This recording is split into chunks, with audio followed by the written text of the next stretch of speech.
Welcome to Not What I Thought. I'm Erika. I'm Yolanda. And I'm Becca.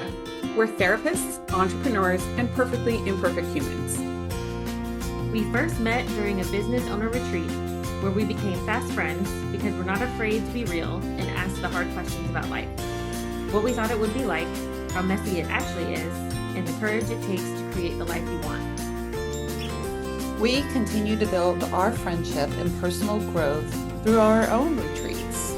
We find the deepest connection in sharing our struggles and finding what we have in common rather than what divides us. We're breaking down hard topics on our podcast and together have conversations about what it takes to find real talk, real support, and real rest for professional women. We're glad you're here. Join us on your favorite podcast platform. So I think y'all can relate to this because I know we all enjoy movement and exercise. And to be honest, I've been feeling a little down this last month or so because I've had injuries that just seem to be bouncing around my body and I haven't been able to exercise the way I really want to. And then when I try to exercise, I end up re-injuring myself. So I've noticed that, it has a huge impact on my mood. And I think I somewhat expected that, but I've been surprised at noticing really what's coming up now that I'm not able to exercise as much as I usually do.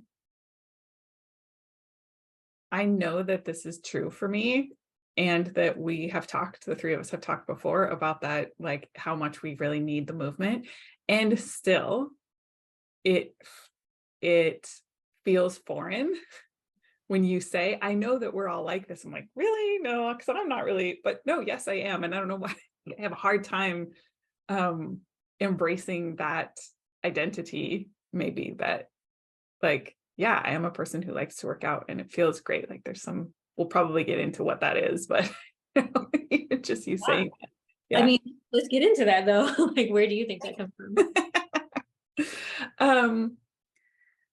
I did not grow up being active.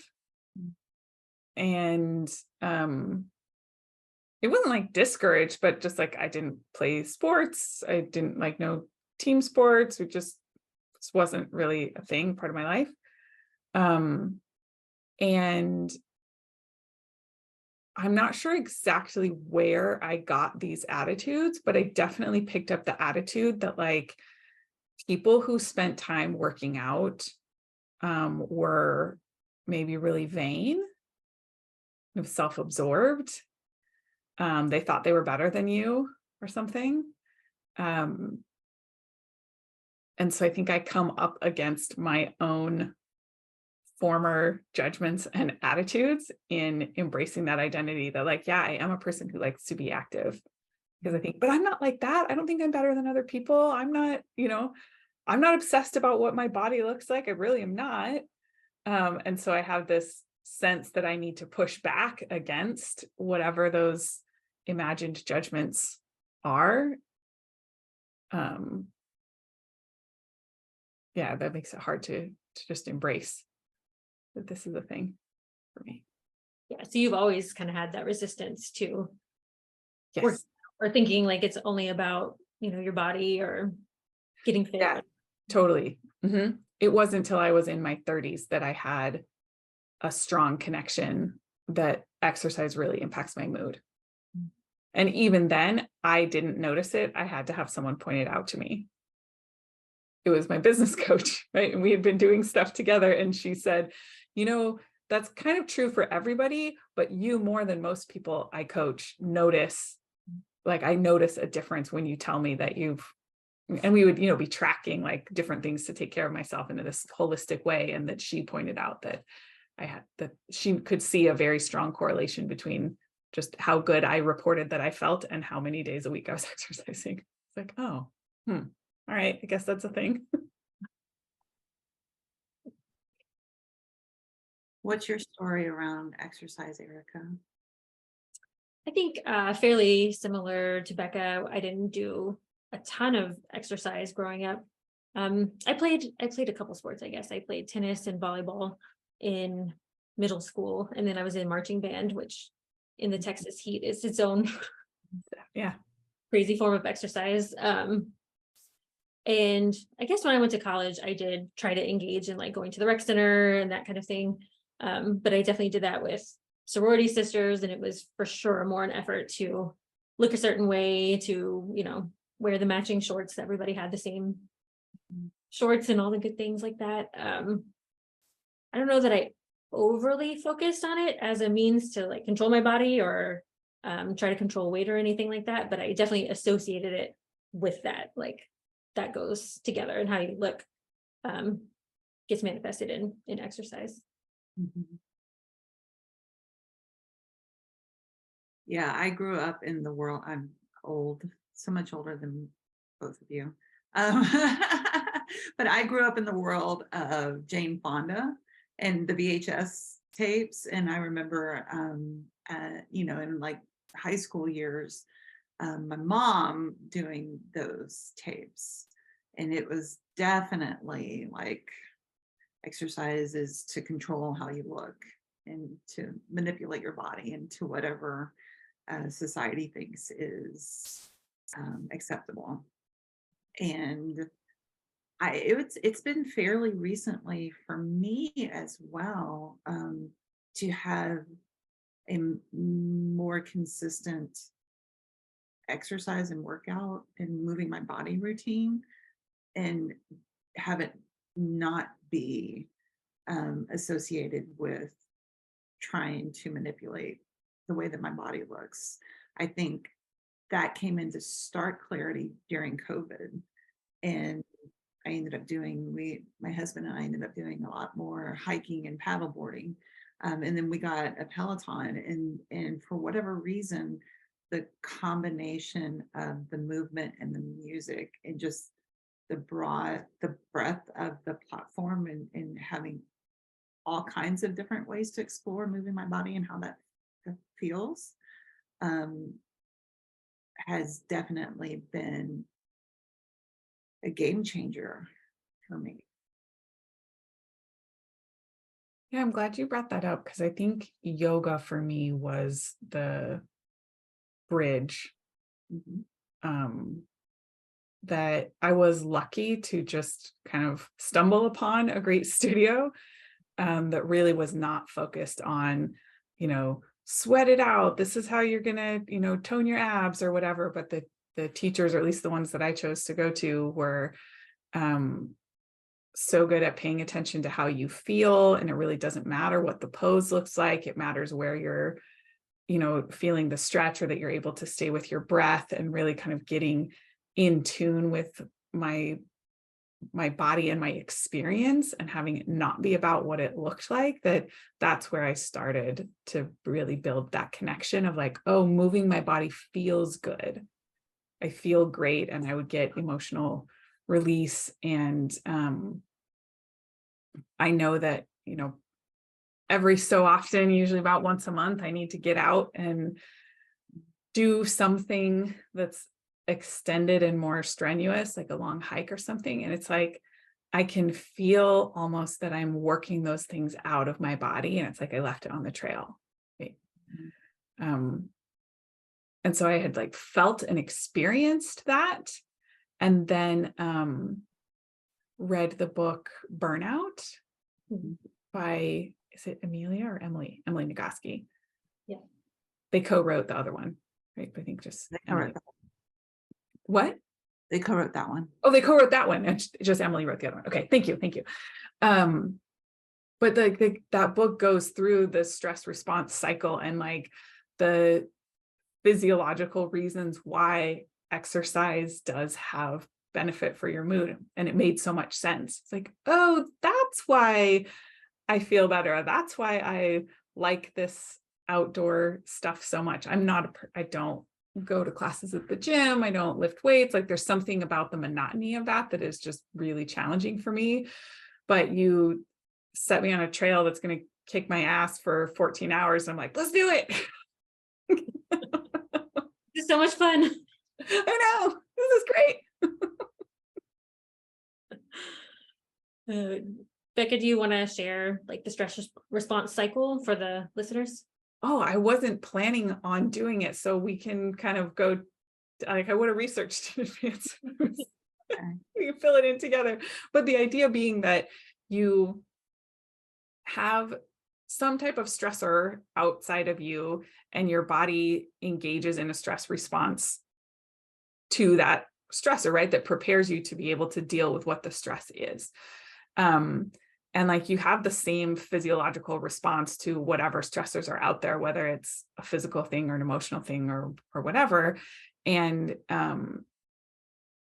before like the industrial era, for sure, before, the computer information technology era, we had like the way that we would manage stress was through some physical thing, right? If there was a physical threat, an animal that was going to attack you or whatever, like how you handled it was you either fought or you ran away. And so the stress response cycle is priming your body to be able to do what it needs to do to manage stress. But then when our stresses are these very kind of abstract things and we're just sitting here in front of a computer, we never have, or at least I shouldn't say never, but like our current modern circumstances don't require that we have a physical response to manage the stress. And so we can just sit here and it like builds and builds and builds and builds in our body and we're holding on to so much. And so then some type of physical activity allows the body to complete the stress response cycle. So you get that energy and the tension released in your body and you get to go like back to a baseline where you feel calm. How'd I do for off the cuff? Fantastic. All right. Amazing.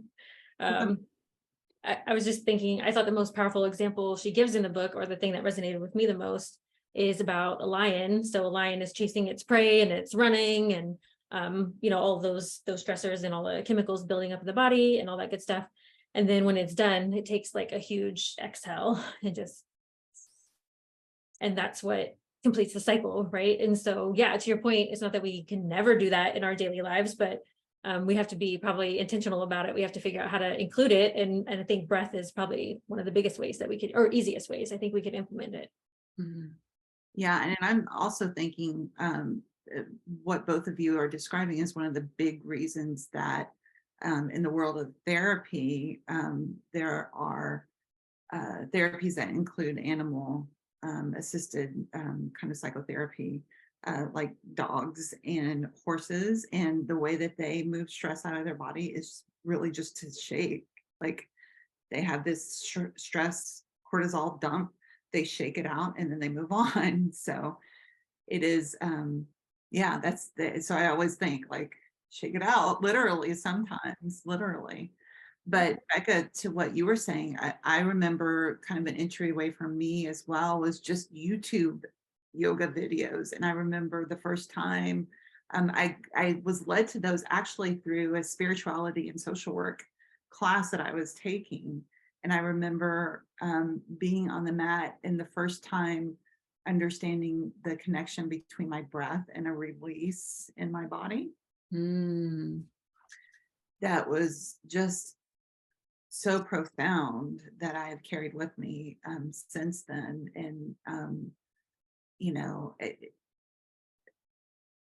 it's movement in all its shapes and forms, be it yoga, be it, on the bike. One of my favorite ways to move my body is to get on the bike first, have a nice sweaty workout, and then to release whatever's left on the yoga mat after, and then top that off with a little meditation. Like that is chef's kiss for me. That and being on the yoga or on the trail, and being outside.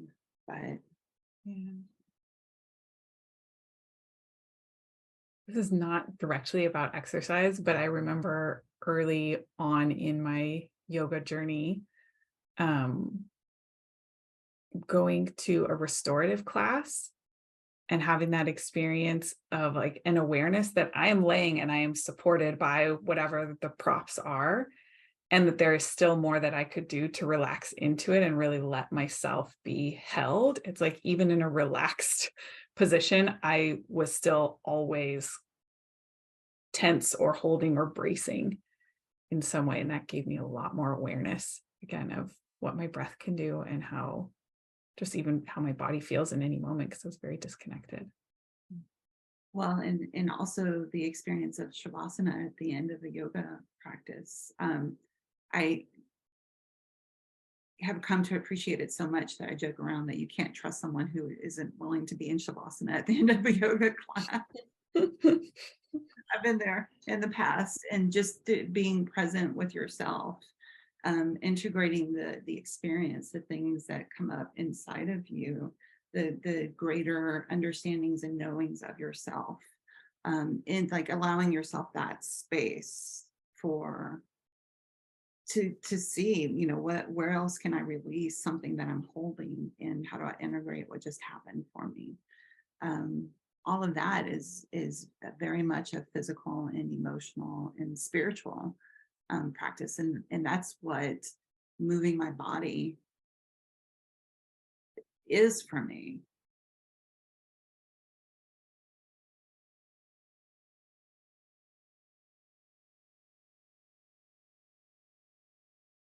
I also have a spiritual gangster music playlist. I'm curious to know what's on your spiritual gangster music playlist. Any song that really resonates for me. I get them during workout classes. I find I hear songs there, and I'm like, that's going on the playlist. If I hear something on the radio or something at church, like wherever I find it, I'm like, oh my gosh, I was at a music festival. That's going on the playlist. And that is kind of a carrying, like a crossover between the physical and emotional release during moving my body, and then my time during morning where I meditate and journal. I don't listen to the playlist while I'm meditating, but I do listen to it while I'm journaling. Yeah, I love that you brought up the music aspect, because I think that we can feel that in our bodies as well. And I think it affects people differently. But Becca, like you were saying, Miranda your business coach had to point that out to you. Yeah, Pointed out to me about the music thing. She was like, you really love music, and you need to take the classes that have the music that you like, that's actually gonna like keep your body going, get you excited, get you pumped up to do this, or relax if that's what the goal is. But yeah, I know I'm always sending Yolanda the music-based Peloton classes, and then she's sending me the Power Zone classes, and we just send them back and forth. But I think it just enhances everything to have that music attached to the movement for me. Well, the emotional expression through music, I mean, that hits at something that nothing else really can. So we started this, Erika, with you saying about having some injuries and not being able to move the way that you wanted to. And then kind of we quickly went on a tangent to my former judgments and assumptions about people who exercise and what they must think of themselves. Can we come back to what it's been like for you to work around the injuries? Maybe just what you noticed, or? Yeah. I definitely noticed feeling discouraged. That was probably my first thing, because one of my injuries that I actually don't know how I did, but is on my wrist. And so when I started thinking through different types of exercise and alternatives, I really actually couldn't think of very much other than walking that doesn't involve some form of using your wrist or using your hands. And so I felt like I was racking my brain trying to figure out, well, maybe I'll just take some classes where I just modify things. And then I also know myself and have a hard time resisting like doing what the instructor is saying to do. So that's something I need to work on. But so definitely having a hard time with that. And I think finding myself a bit irritable with like when my husband makes little jokes about the injuries or about exercise or whatnot.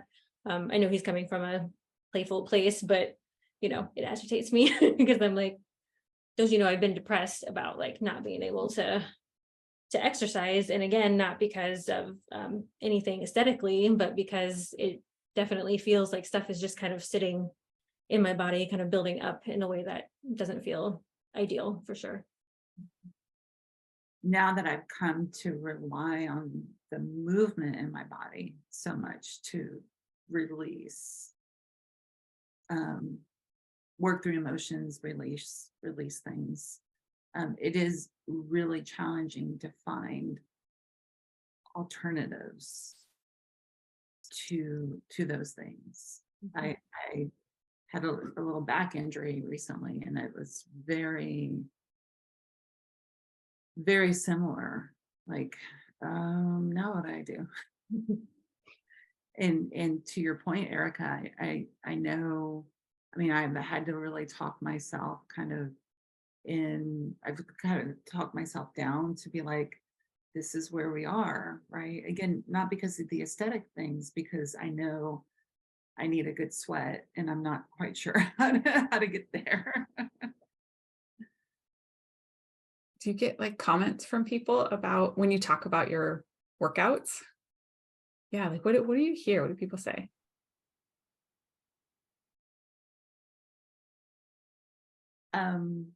Usually it's something around the amount of time I take Mm-hmm. for my routine, for moving my body. You know, I wish I had that kind of time, must be nice kind of thing. Mm-hmm. And you know, I'm also coming from a space that I have a number of chronic health issues, and I'm so very thankful to be in a space where those are pretty well managed right now with medication, with this movement. And I'm looking at the big picture down the road, like how can I continue to be healthy in my mind, in my body, in my emotions, in my heart, so that I can show up for my people, you know, in the coming years. And it, like the comments about the amount of time used to throw me, you know, I would kind of tailspin, like, oh my gosh, they're right. You know, is this really about the way that I look? It must be about the way that I look. I must be doing something about this wrong. And then I finally kind of sat with myself and I was like, well, what else would you be doing with this time anyway? I mean, probably watching trash TV or something. I don't know. Not that that's wrong or bad, but you know, it's not like I'm taking away from something else to do this. And it is a priority for me. It absolutely is like one of my top priorities in my day. Like I in working with business coaches and working with just kind of my own process, I have come to a point where like I fill in the other things in my day around a morning routine of getting up and meditating, journaling, and exercising. And I was thinking, when you do get those comments, like, well, it must be nice. I mean, those people could also make it a priority. Like, we all have, you know, choices and how we're going to spend our time. So it is nice. It sure is nice. We can all do that if it's important to us. Yeah. I've been pleasantly surprised by some of the comments that I get. Actually had somebody from high school comment that I'm her fitness inspiration. And that one caught me off guard, I think, because then it put me into my head of like, I don't understand this. Like, why is that true? She's tiny. I'm confused. And so I think that, you know, but I guess back to those questions, right? Like, how can that be true? Doesn't quite sit in my head. And then challenging all of those, like, I guess, like previous, you know, thoughts about it. Yeah. That's kind of what I was expecting is, it's just a weird place to be, because on the one hand, if the comments that you get are really complimentary, it confronts this like, oh, but I'm not that, or I'm not trying to be that, or what? No, I'm just over here. For me, it's like, I'm just over here trying to not have a migraine, because if I don't, like, the tension will build up and that's where it leads, right? So I'm just trying to not be depressed and have a migraine. I don't know what you think is happening, right? Or on the other hand, it's the sort of like self-deprecating compliments where someone's paying you a compliment, but really they're putting themselves down. And so how are you supposed to respond to that? Oh, gee, good for you. Yeah, it is. But in saying that, does that mean that I agree that you're somehow not, you know, it's weird. It's a weird place to be in. I wish I could do that. Thanks. Like, yeah. Yeah. Yeah. And I'm also thinking like,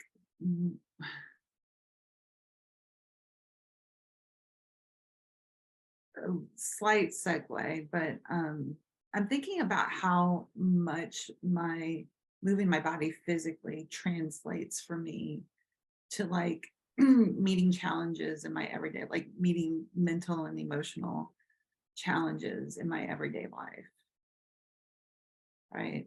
Doing the hard thing in my everyday life, like when I'm on the bike or if I'm, lifting something heavy and I'm like, oh, I just like, I don't know, this is going to be a lousy ride, but I'll just show up and see, see what comes out of it. And I can meet myself in that challenge and learn more about how to push harder, but then also how to pull back um, to recover. And that translates into my everyday life in such profound ways that I never could have anticipated.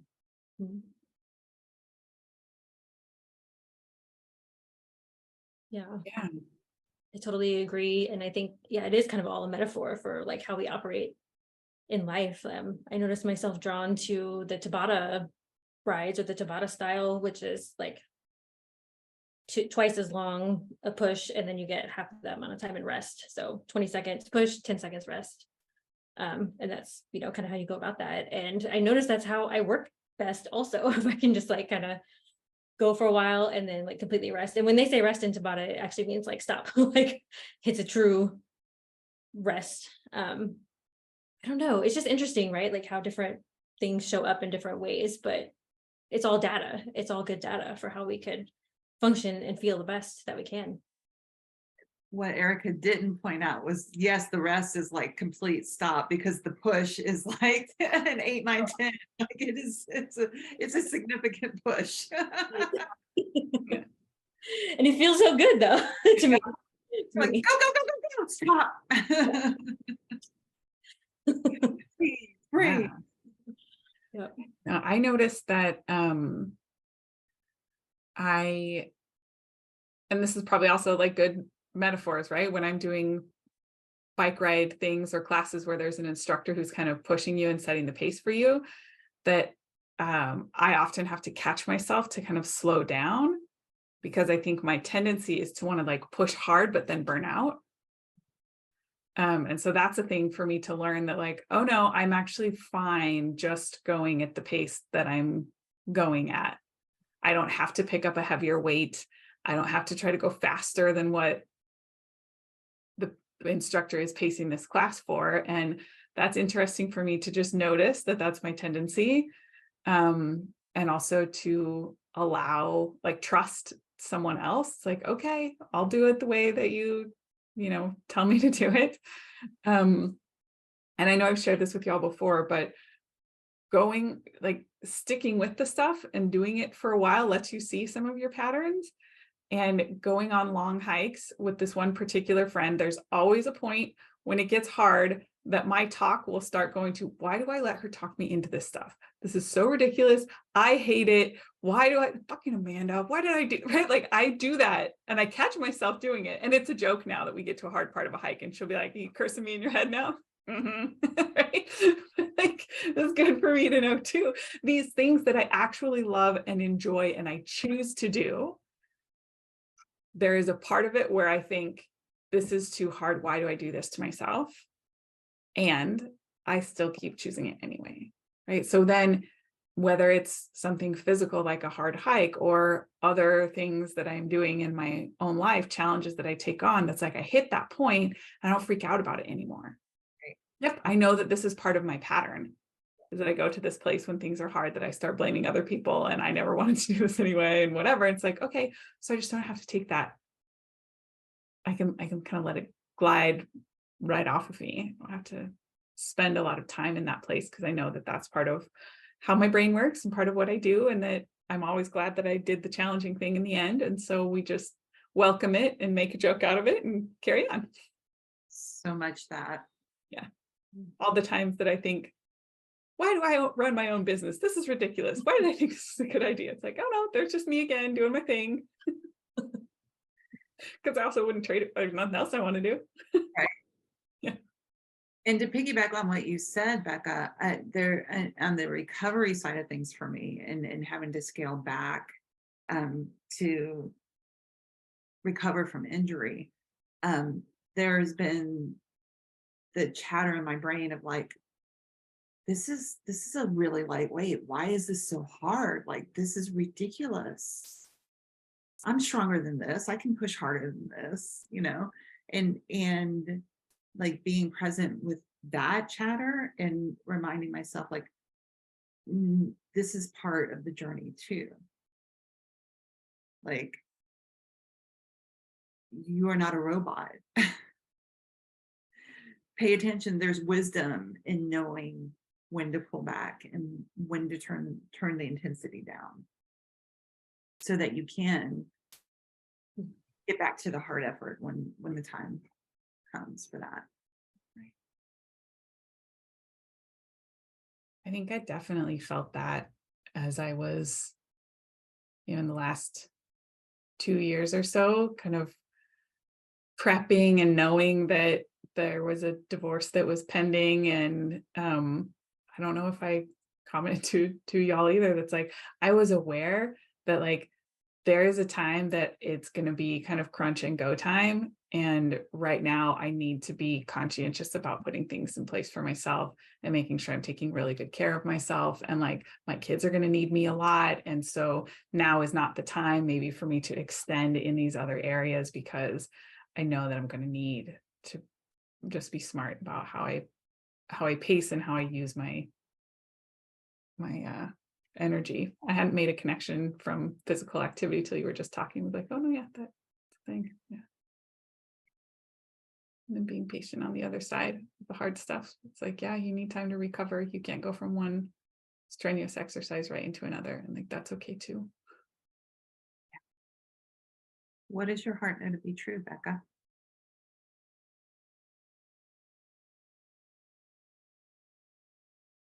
That this physical activity thing is so good for me. And it means what it means to me, regardless of what anybody else thinks that it means.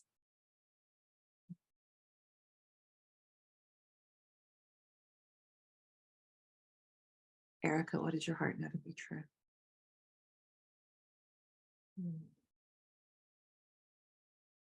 I think in noticing this recent shift,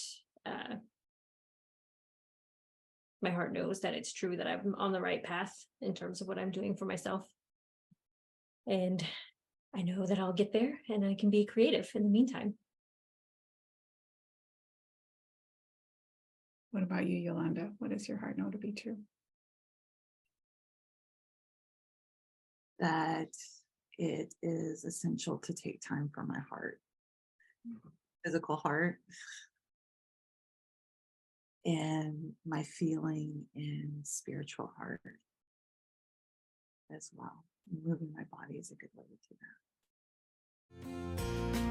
that.